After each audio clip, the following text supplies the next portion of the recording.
My name is Jim Bingen. We're sitting in my office at Michigan State University right now. I'm a faculty member and have been for over 20 years in the Department of Community, Ag, Recreation, and Resource Studies. I'm a social scientist in the College of Ag, and I've spent a good deal of my time looking at both organic agriculture in Michigan, and more recently a topic related to food origins and what's called place-based labeling of foods.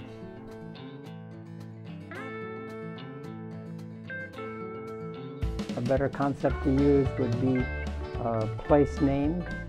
So I think everybody's familiar with Georgia peaches, you're familiar with Indiana melons, any number of other Vidalia onions. Well, those are all crops that are linked to a specific geographic area, and this is a fairly new concept. It's not one that's been used widely in Michigan, and it's something that's used very widely in Western Europe, especially in France, and there's several of us now in the United States who are quite interested to see if this could be a way that we could promote more localized regional products, state-based products, and use that as a way to revitalize, reinvigorate small farming in our respective states.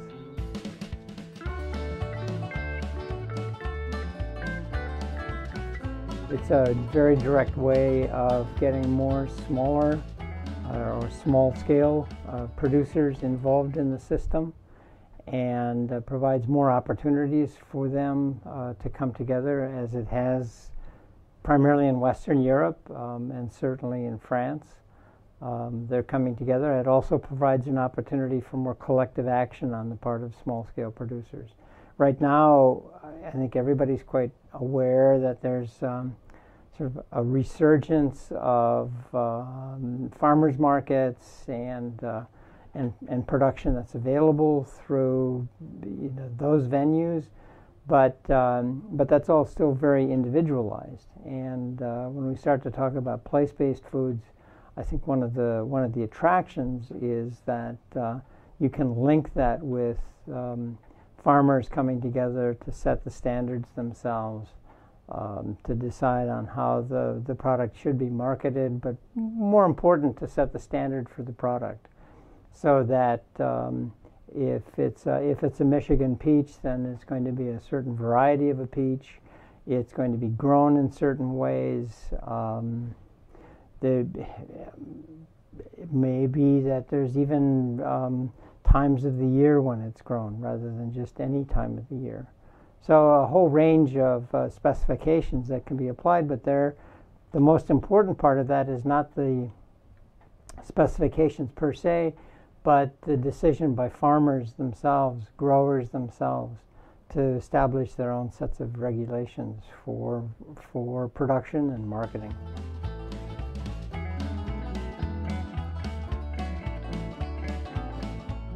I think it would go a long way if we just started to talk more and more and demand more and more that products on offer in any of the major supermarkets would be Michigan apples, and that people would start to pay attention to that, and that the stores would start to pay attention to having Michigan apples and having them very clearly labeled.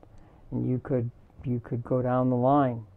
Now, whether those products are organic or whether they're just Michigan products, I think at this stage, fine to make the distinction, but I think that overriding importance would be let's make sure that these products are from Michigan.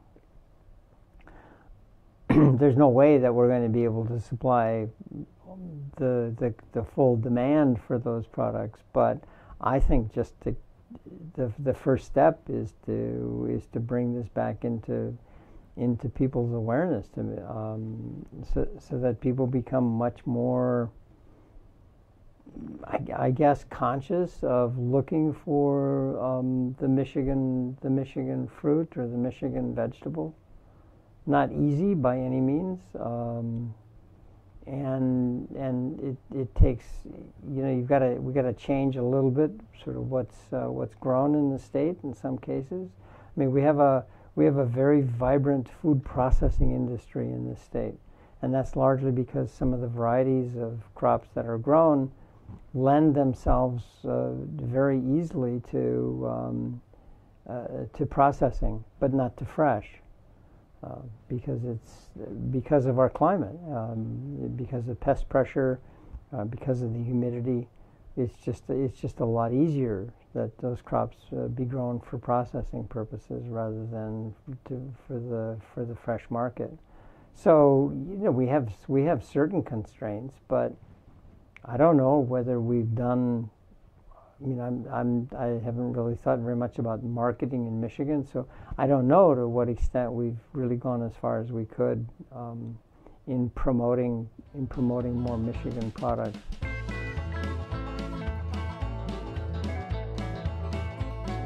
There's this notion of creating the demand and then responding to the demand, but we know, based on a little bit of marketing research that's been done with respect to fruits and vegetables, and is that when stores have well-identified Michigan product, apples in particular, or asparagus, when they have that product on the shelves and it's well identified as a Michigan product, it disappears first.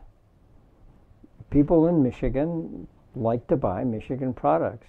Now, some people say, well, this is a long tradition in Michigan that sort of linked back to the heritage in the auto industry and the sort of the sense of collectivity that comes from that. I don't know whether that's true or not, but time and again, people talk about how it's relatively easy to sell Michigan products when they're well labeled in Michigan, because people have a sense of solidarity to buy Michigan products. And why not try to make more of that?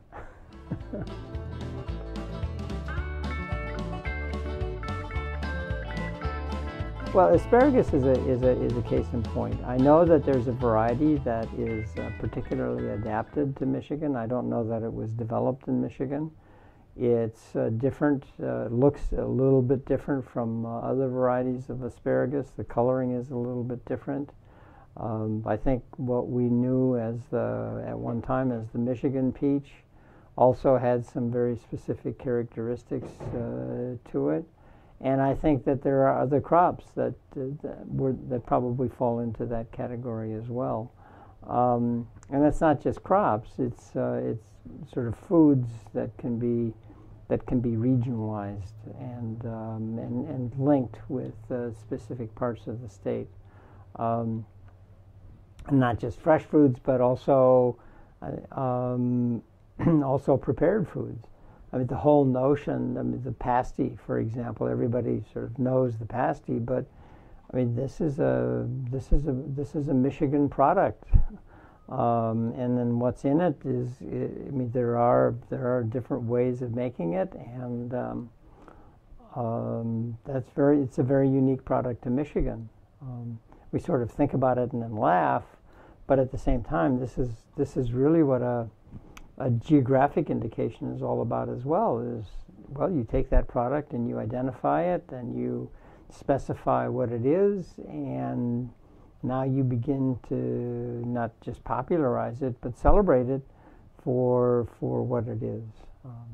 And the same would be true even though the cherries are not indigenous to Michigan, but they were imported. So the variety of cherry that's grown here now has been imported, but a cherry is a very special crop in Michigan. But we don't really think about the specific variety, and we don't really celebrate the variety, and we don't get growers growers are organized, but I mean, there's a lot more we could do to sort of celebrate what that specific variety is. Now, people talk about Michigan cherries, and it stops right there, right? We don't get in there. You talk about sweets and you talk about tart cherries, but we don't think very much about the varieties. So.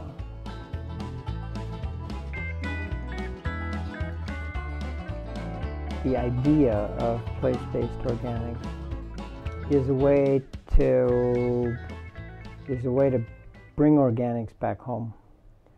I think that despite everybody's best efforts to promote and agree upon the design of a national organic program, that it's made us forget about the importance of where the organic product is from, the specificity of that product to the place that it's from, and I also think that by elevating it to a national program, we have politically demobilized organic growers across the country, but on a state-by-state basis. And I think that based on work that I've done in the state of Michigan, that Michigan organic growers really liked to have an organic label that said Organic Growers of Michigan. And while that wasn't the way that they were going to enter the national market, they thought that the identification with their product as a Michigan product, with themselves as Michigan growers, was important, and they wanted to keep that. But and so I think if we were to find a way to sort of come back and have some sort of Michigan organic product, I think we might be able to, from my perspective, sort of revitalize organic production in the state, and revitalize it not in the simple sense of having more production, but getting the growers back involved. We don't have a voice right now, a political voice for organic growers in the state of Michigan. It's just not there. We don't. There's not a lobby organization that's lobbying for Michigan organic. Sure, people are aware of the national organizations, but what I'm talking about is how do we begin to pay attention to organic growers in Michigan who are growing a wide variety of crops, rather than just thinking about them as, well, they're apple producers, so they can belong to the apple committee, or they're carrot producers, and so they can belong to the carrot committee, or something like that. But come back and recognize them as organic growers and as Michigan organic growers.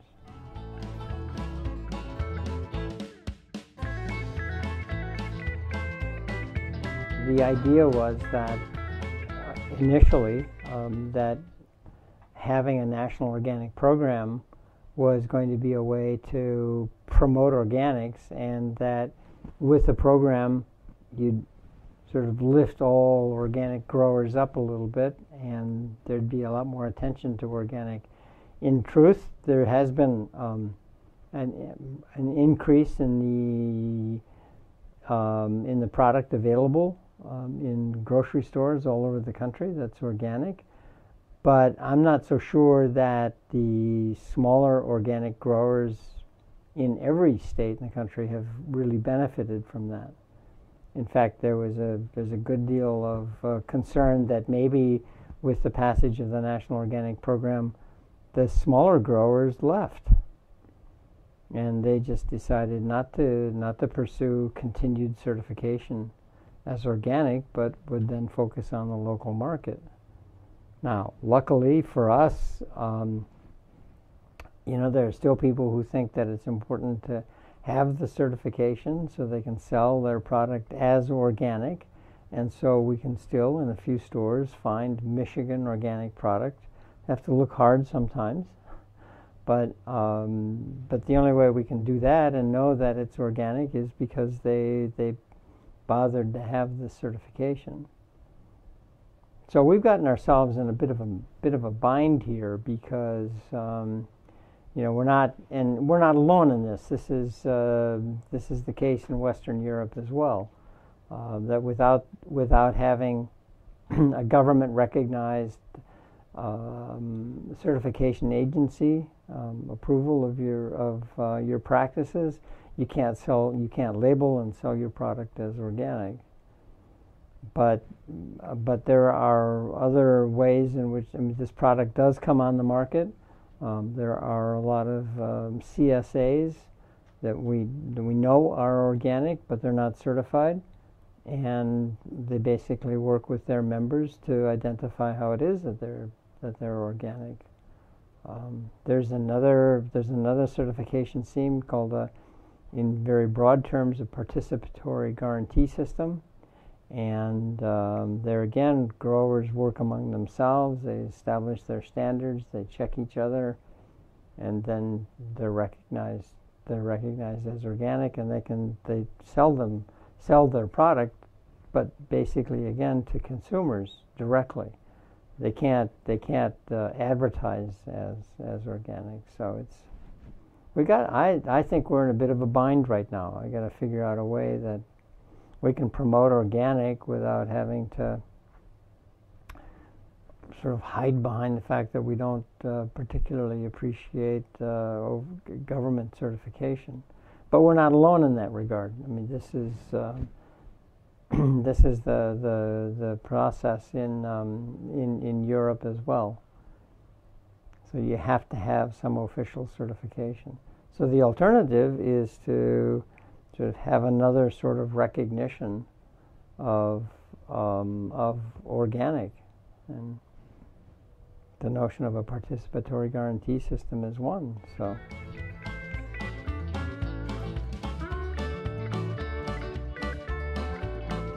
Well, and then you wonder, sort of, what is it that you really bought, right? For $18, right? Who were you supporting when you bought, right? I mean, what kind of farm did that come from, right? Did it come from some individual farmers, or did it come from a very large corporate farm where you have no idea what kind of farm labor conditions exist on that farm either? Were you supporting a big corporate farm, or when you bought those cucumbers, were you supporting at least second or third hand, a very large farm that abuses its labor? Who knows? Whatever the conditions are.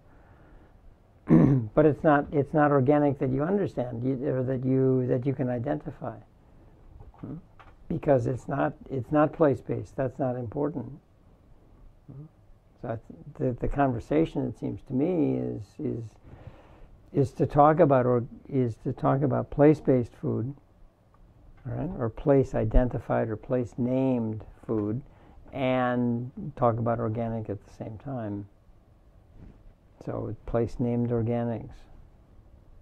And my guess is that we would find ourselves very quickly in the state of Michigan back to the way that Organic Growers of Michigan was organized many years ago, and that would be to have chapters in each of the major regions of the state. So there was a southeast chapter, there was a southwest chapter, there was a central chapter, there was an eastern and a western chapter. I think there was even there could have been a Leelanau, sort of Leelanau Peninsula chapter. And had those chapters not because they couldn't get together, but because they were quite aware that the agroecological conditions in which they were growing were quite different from the agroecological conditions in another part of the state. And so once a year they would get together on a statewide basis, but other than that, they were individual chapters, and they were promoting their organic product from their particular region. They're able to emphasize. Yeah, and it was still specific concerns. Absolutely. So I really have a hard time understanding why it would be so difficult for us to do that again, rediscover that kind of organic again, or just to sort of rediscover and reinvigorate place-named foods, especially in a state as diverse, as agriculturally diverse as Michigan.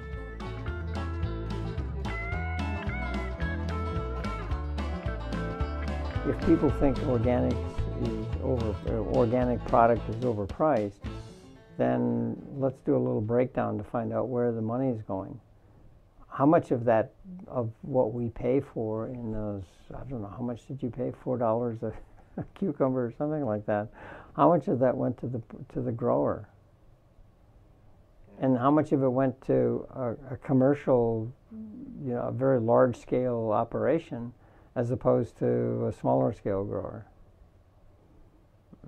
And we don't know those. We don't ask those kinds of questions about the food that we buy. And I think we could, and I don't think we have to feel guilty, right?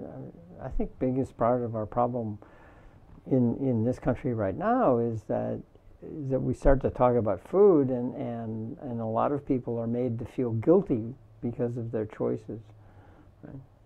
Feeling guilty because maybe they're not thinking enough about their choices. But I think if we started very simply to simply make product available to people that said, this is Michigan product, this is now Michigan organic product, people will buy that. Of course, it's got to be reasonably priced. I mean, there's we do run into that little bind, but there the issue is, like I just said, sort of, well, what's the cost breakdown there?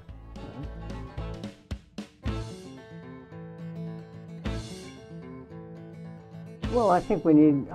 Frankly, I think what's needed is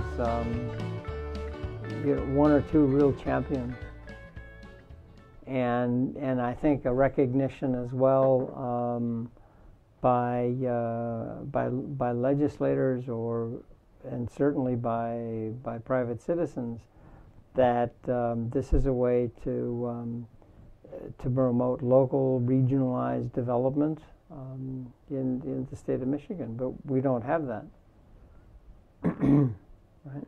And there are all kinds of reasons, probably good and bad, that we don't have it. But that's the key. You need some sort of champion to this, right? We don't have the Organic Growers of Michigan anymore. So there was the one organic organization. Now we have the Michigan Organic Food and Farm Alliance.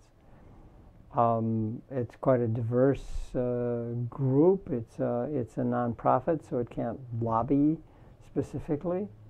But here again, you get some people from the cities, and it's just hard to mobilize people this way. And nobody seems to have the time to spend to just get out there and start to talk about this all the time. And it's an expensive proposition, or to figure out some sort of a communication strategy to get people behind Michigan Organic.